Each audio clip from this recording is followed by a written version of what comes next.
Hi everyone. I did another teapot previously, this one, which was using the Prima rust paints, which come in a 3-set. So different grains, different colours that you can layer up. And today I managed to find another teapot at the car boot sale, so it's a great place to pick things like this up. And I'm going to try out the patina paste, which are new to us. So it's a similar idea to the rust paste. So you layer up the blue and green paste and add finishing touches with your brass as highlights. So I'm going to go ahead and do this. So you can use your finger, your sponges, texture tools, palette knives, however you want to do it, to layer these on, and then you can embellish. So the idea is that you start with the green and blue, which are the thickest, and then you highlight with the brass, as this is the runniest. So you can see the green is very thick, has a very grainy texture. Then the blue is thick but not quite as grainy. And then the brass is thick but a bit runnier, if that makes sense. Okay, so I'm just going to take a paintbrush and I'm going to start layering this on. So I will be back.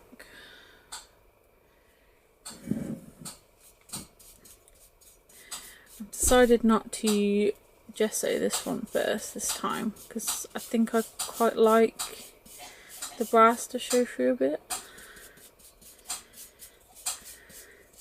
I'm going to see how it works out, and then I'll decide next time if it would be better with the gesso underneath, because the other one I did, this one had the black gesso underneath first. Okay, so I'm just adding on the tones, and I'm going to sort of stipple this on.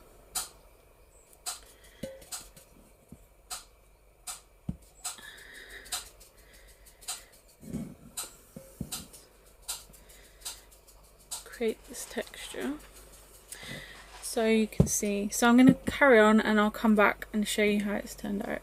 Bye.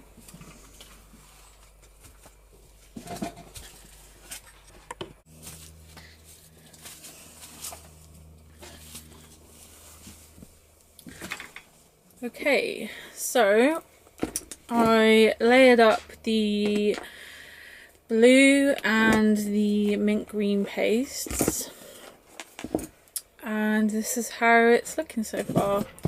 So you can mix the colours if you want to create like a blend between the two. If you don't want to mix so much, dab with one colour, let it dry a bit, dab with another, and when you're happy with a layer, dry that off with your heat gun and then go and add another layer. So I'm quite happy with how the blue and green are looking now. So I'm going to start adding some highlights with the brass, because I want to just get the edges and the details. I'm actually just going to use my finger for this. So if you want, you can use a small paintbrush. So I'm just going to pick out basically the edges and any interesting sort of shapes I want to be shown up. So let me do like this bit here, and then I can show you.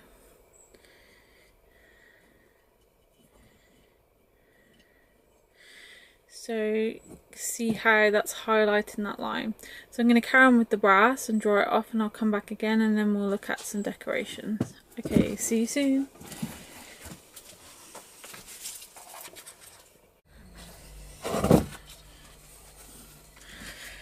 Okay, so I carried on with the brass and this is how it looks.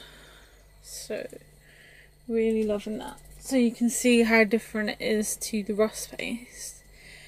I do think probably best to give a coat of gesso first underneath after my first experience with this, only because you'll probably use a lot less because you're then preparing the surface, so rather than spreading it around, it's just going to sit straight on that gesso.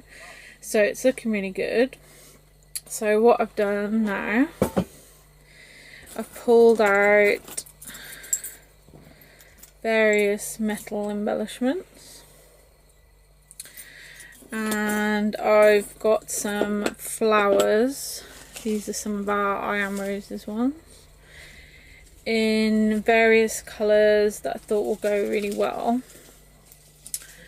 with the colours of the paste. So I'm going to use my Prima gloss gel, heavy body gel will also work, adhesives will work, whatever is your go-to thing. You want something nice and strong though here, because it's going to be standing up and it's a round surface, so you want something really good.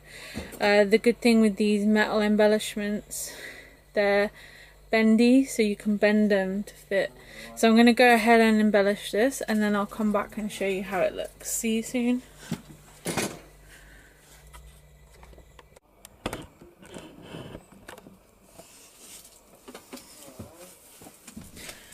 Okay, so I'm just on the finishing touches. So what I've done, around the pot I have used the gel that I told you about, the 3D gloss gel, and I have stuck on various metal embellishments. On the handle I've glued on some wooden and metal embellishments and some flowers.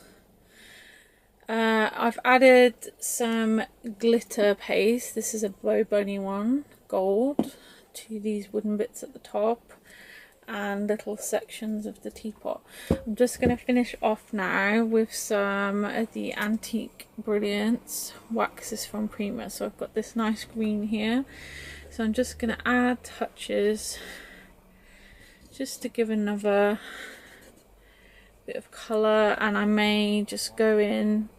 So I'm just going in with my finger, just adding some little extra detail to these metal bits.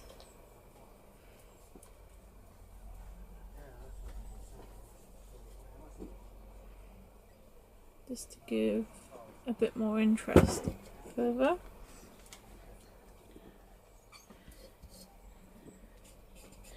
And onto some of the patina as well. And I'm just going to use another colour as well. This is my favourite one, the red amber antique Brilliance. It shows up lovely in the metals. You can see that real coppery tone. It's very warm at the moment, so these are very soft. So just be careful, because you don't need a lot at all. Goes quite a way, these pastes. Be careful with the handle.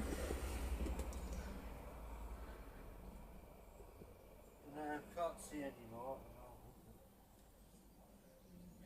And on this cabochon here, I've just added some micro beads. This was some Prima ones. Just gelled them on and then gave them a little coat of the paste.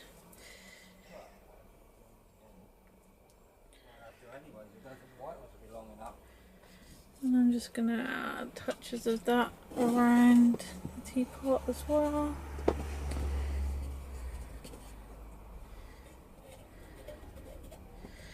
And that's it. I think we're done. So here we have it. Really pleased. Love the patina paste. The colours are great. So here is 2 types. So this is our patina teapot there, and we have, just move that out of the way, this is our rust paste teapot. So similar idea, but you know, different effects. So if you're going for more worn, darker, the rust paste. If you want a slightly brighter, this one. So say this could work well with Under the Sea, Shabby Chic. This one maybe if you prefer more grungier colours. So that's it. So I hope you enjoyed my tutorial. Any questions, ask me. And a lot of these products are available to buy on our website, thompsonscraftsupplies.co.uk. thompsoncraftsupplies.co.uk. Sorry. Thank you. Bye bye.